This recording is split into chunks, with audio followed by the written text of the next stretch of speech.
जनता तो इनको तलाश रही पूछने के लिए हमारे खाते में 15 लाख कब तक आएगा। कैसे राष्ट्रीय जनता दल और उसके जो साथी और सहयोगियों में मतभेद हो जाए, लोग लगातार प्रयास कर रहे हैं कि राजनीति करने वाले जो शासन करना चाहते हैं उनको अपनी परिवार की तरह जनता को नहीं जानते हैं। भाजपा और उन्मादियों के नफरत का कारण क्यों बना होगा? क्योंकि वो जनता का आदमी है। पैनोरमा ग्रुप, जो सोचता है वो करता है। नमस्कार, मेरा नाम स्नेहा गुप्ता है और आपने देखना शुरू कर दिया है भारत लाइव। बिहार में लोकसभा चुनाव का बिगुल बज चुका है और सीटों के ऐलान हो चुके हैं। आपको बता दें, हमारे साथ खास बातचीत करने के लिए राजद प्रदेश अध्यक्ष जगदानंद सिंह है। सीधे जुड़ते हैं और क्या कुछ बातें हैं करते हैं। सर, अभी तक सीटों का ऐलान हो गया है लेकिन कैंडिडेट्स का ऐलान नहीं हुआ है। कब ऐलान होगा? क्या चरणबद्ध तरीके से ऐलान होगा? हम लोग कि कौन कहाँ से लड़ेगा इसका ऐलान हो चुका। बाकी अपने लोग सबको पता है कि कौन कहाँ से लड़ रहा है, अपना काम अपना शुरू कर दिए हैं। इसलिए ऐलान में अब कोई चीज़ बाकी नहीं है। आज से कार्यक्रम भी तेजस्वी जी का पूर्णिया में शुरू हो गया, तो इन लोगों से सभी चीज़ों में राजद आगे है और आगे भी रहेगा। अब उन लोग का अपना काम अपना करते हैं, हम लोग अपना काम कर रहे हैं। सबसे बड़ी चीज़ है कि बिहार की जनता तैयार है कि झूठ और फरेब के आधार पर राजनीति करने वाले दंगाइयों, उन्मादियों से इस देश को मुक्त कराना है। इसलिए हमारी तैयारी से अधिक तो जनता तैयार बैठी है। बाकी हम उनके सामने अपने संदेश, अपनी बातों को लेकर के जा रहे हैं और जनता के आदेश के मुताबिक जो सरकार बनेगी दिल्ली में, वो सरकार काम करेगी। भारतीय जनता पार्टी और एनडीए कह रही है इस बार 40 में 40 सीटों पर जीत होगी। पिछली बार एक सीट से रह गए थे। तो राजद की कितनी तैयारी है, महागठबंधन की कितनी तैयारी है? क्या इस बार मुंह तोड़ जवाब मिलेगा? जनता तो इनसे पूछ रही है कि 2 करोड़ नौकरी का प्रतिवर्ष क्या हुआ। जनता तो इनको तलाश रही पूछने के लिए हमारे खाते में 15 लाख कब तक आएगा। जनता तो तलाश रही है कि हमारे अनाज अन्न का दाम क्यों नहीं दे रहे हो। जनता तो तलाश रही है किसानों को तबाह क्यों कर रहे हो। जनता तो इनको तलाश रही है कि हम जो पढ़ लिख कर के बैठे हैं बेरोजगार, उनके लिए तेजस्वी इतना बड़ा काम कर सकते हैं, तुम देश में काम क्यों नहीं कर सकते हो। और जनता तलाश रही है कि विशेष राज्य का दर्जा क्या हुआ। जनता तो इनको तलाश रही है कि हमारा स्पेशल पैकेज कहाँ गया। जनता तो इनको तलाश रही है पूछने के लिए कि बिहार के साथ कब तक अन्याय करते रहोगे।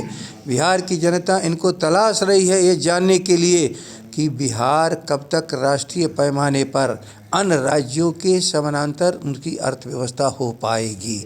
तो इतने सवालों का ये जवाब इनको देना है और हम सब लोग तैयार है कि जब हमारी सरकार बनेगी तो इन सवालों को हल हम करेंगे। सर, ये भी कहा जा रहा है कि महागठबंधन में सब कुछ ठीक नहीं है। एक तरफ पप्पू यादव है, दूसरी तरफ बीमा भारती। ये सवाल लगातार जो सोशल मीडिया पर भी है, मीडिया पे भी है कि आखिरकार बीमा भारती को पप्पू यादव के सामने ला के क्यों खड़ा कर दिया गया? भाई देखो, एक विषय अलग है। हम लोग के यहाँ सीटों का बंटवारा 40 सीटों का बंटवारा हुआ है। 9 सीट कांग्रेस को, लेफ्ट के साथियों को 5 सीट, माले 3, सीपीआई सीपीएम 1 और बाकी राष्ट्रीय जनता दल को। तो हर दल अपने साथियों को कहाँ से समझता है कि मजबूत हमारे उम्मीदवार हो सकते हैं, उसको लड़ा रहा है। इसमें किसी को कहीं से परेशानी नहीं होनी चाहिए।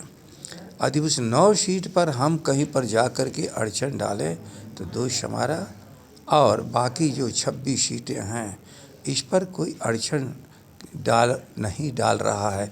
ये सब किंवदंती कहानी हम लोग खाली सोशल मीडिया और सबका ये जो रेडीमेड कैसे राष्ट्रीय जनता दल और उसके जो साथी और सहयोगियों में मतभेद हो जाए, लोग लगातार प्रयास कर रहे हैं, लेकिन नहीं होगा। क्योंकि बिहार की जनता ने हमें निर्देश आदेश दिया है कि इन दंगाइयों, उन्मादियों को सब एक साथ रह करके इस देश को बचाने का काम करें। हम लोग उस काम में लगे हैं। सर, हमेशा भारतीय जनता पार्टी और एनडीए के जो भी घटक दल है ये इल्ज़ाम लगाते हैं कि राजद परिवारवाद करता है, तो इस पर आपका क्या स्टैंड है, आप क्या बोलना चाहेंगे? हम यदि बिहार की 12.5 करोड़ जनता को परिवार नहीं मानेंगे, यही तो सबसे बड़ा दोष है कि राजनीति करने वाले जो शासन करना चाहते हैं उनको अपनी परिवार की तरह जनता को नहीं जानते हैं। हम बिहार की पूरी जनता को अपने परिवार की तरह जानते हैं। उनकी बेरोजगारी दूर करने के लिए, उनके पसीने की कमाई उनको देने के लिए हम रोकने वाले हैं। अडानी अंबानी की तिजोरियों में हमारे मेहनत का जनता का खजाना नहीं जाएगा, वो उनके घरों में रहेगा। इसलिए समझ लो पहले कि जो आरोप लगा रहे हैं उनको मैं बहुत कहना चाहता हूँ कि 12.5-13 करोड़ जनता हमारी परिवार है, उसके प्रति हमारी प्रतिबद्धता है और उसका नेतृत्व कर रहे हैं श्री तेजस्वी जी हम लोग की तरफ से। अब भारतीय जनता पार्टी के कई नेता इस्तीफा दे रहे हैं और महागठबंधन में शामिल हो रहे हैं। आज 24 घंटे में पहले आपको बताया कांग्रेस में शामिल हो गए। दूसरे जो दीपक यादव की बात हो रही है वो भी वाल्मीकि नगर से चुनाव लड़ना चाहते हैं महागठबंधन की तरफ से। महागठबंधन के प्रति आकर्षण जनता का है, जनता का दबाव है कि चलो इस महागठबंधन के साथ, इसलिए लोग आ रहे हैं और उन्हीं लोगों में जो अच्छे जनता के काम करने में दिलचस्पी रखते हैं हम उनको अपना भी रहे।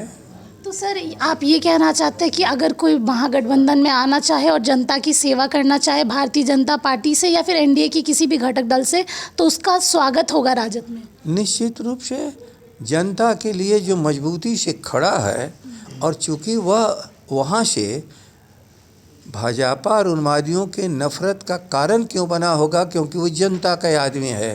तो जनता के आदमी से वो नफ़रत करते हैं, हम तो जनता के आदमियों को अपने साथ रखते हैं। सर मेरा आखिरी सवाल बस ये होगा कि पूर्णिया की जो सीट है वो अब हॉट सीट बन चुकी है। अगर पप्पू यादव निर्दलीय चुनाव लड़ते हैं तो क्या आप लोगों को नुकसान होगा? देखो मैं बार बार कह रहा हूँ, हम लोग अपने दल की चिंता करते हैं, जनता की चिंता करते हैं। बाकी किसी को इस भारत के लोकतंत्र और संविधान के मुताबिक किसी को भी चुनाव लड़ने की आज़ादी है, कोई रोक नहीं सकता उसको। सर तमाम जानकारी के लिए बहुत बहुत शुक्रिया। तो आप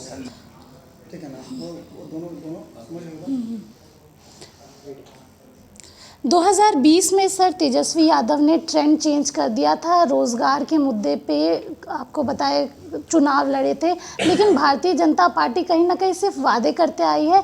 तो क्या इस बार आप लोग का मुद्दा क्या होगा? देखो इसको सामान्य घटना मत समझो। इस देश में चुनाव होता रहा है सत्ता में बैठे हुए लोगों की आलोचना करके। 2020 में पूरे राष्ट्र के सामने हम लोगों ने एक नया चीज़ रखा। हम सत्ता में बैठे हुए लोगों की आलोचना नहीं करते। हम जनता के बीच में वादा करते हैं कि जब हम होंगे तो जनता के सभी उन समस्याओं को जिससे जूझ रही है आम जनता, हम उस समस्याओं को हल करेंगे। और यह वही कर सकता है जो जनता के सभी दुख तकलीफ़ों को समझता है। और जनता ने देखा कि ये तो नौजवान हमारे दुख और तकलीफ़ को समझ रहा है, इस पर विश्वास हमको करना चाहिए। लेकिन याद रखो हम बहुमत में भी आ चुके थे। काश बहुमत में हम लोग रहते तो हम लोग दिखाते कि जो काम आज हमारा अधूरा दिख रहा है उसको भी हम लोग पूरा कर करके, पहले मंत्रिपरिषद की बैठक में 10 लाख लोगों को रोजगार, पूरा देश आज आश्चर्य कर रहा है ये कैसे एक नौजवान बेरोजगारों को इस बड़े पैमाने पर रोजगार दे रहा है। लेकिन भूल जा रहे हैं इन्हीं बेरोजगार नौजवानों के परिवार के लोगों ने खजाने में जो अंशदान किया है हम उनको लौटा रहे हैं। हम कोई आसमान से पैसे नहीं ला रहे हैं और ये पैसा अडानी अंबानी की तरफ नहीं जाएगा, यह पैसा लौट करके उन्हीं आम जन के पास जाएगा जिनकी आज से नहीं लंबे समय से पुरखे देश के खजाने में पैसा दे रहे हैं। ये खजाना किसका है? आम जन का। तो हम आम जन के लिए न खर्च करेंगे कि विशेष जन के लिए खर्च करेंगे? तो ख्याल रखना हम लोग यही आज नहीं कर रहे हैं। जब बीपी सिंह की सरकार बनी थी तो उसके पीछे भी वही हम लोग का था, कर्जे माफ़ करेंगे किसानों के और हम खजाने का मुंह जो जा रहा है बड़े बड़े धन्ना सेठों के तरफ, वो हम आम जन की तरफ उसको मोड़ेंगे। हमारे चौधरी चरण सिंह हो, डॉक्टर राम मनोहर लोहिया रहे हों, कर्पूरी ठाकुर जी रहे हों, सभी लोगों ने इस काम को किया और उसी काम को लालू जी करते हुए आज कष्ट भी सह रहे हैं। इसलिए चाहे हमें जितना भी तकलीफ हो जाए, आम जन की तकलीफ को दूर करने की प्रतिबद्धता हमारी है, वो हम करेंगे। सीधे सीधे आप ये कह रहे हैं जो 17 महीने में सरकार ने किया, महागठबंधन की सरकार में, अगर जनता का आशीर्वाद मिलता है तो इससे दुगना चौगुना काम होगा। देखो आज लोग पहचान रहे हैं, जो कहता था कि ये कैसे होगा, आज वो ललाई था कि कैसे हम साबित कर दें कि हमने काम किया। लेकिन जनता तो मान चुकी है कि जब कहने वाले वह आदमी जो आज कह रहा है कि हमने ये काम किया, फिर उसकी ज़बान लोगों को याद है कि इनके बाप के घर से पैसे आएंगे, किसी के बाप के घर से पैसे नहीं आते हैं।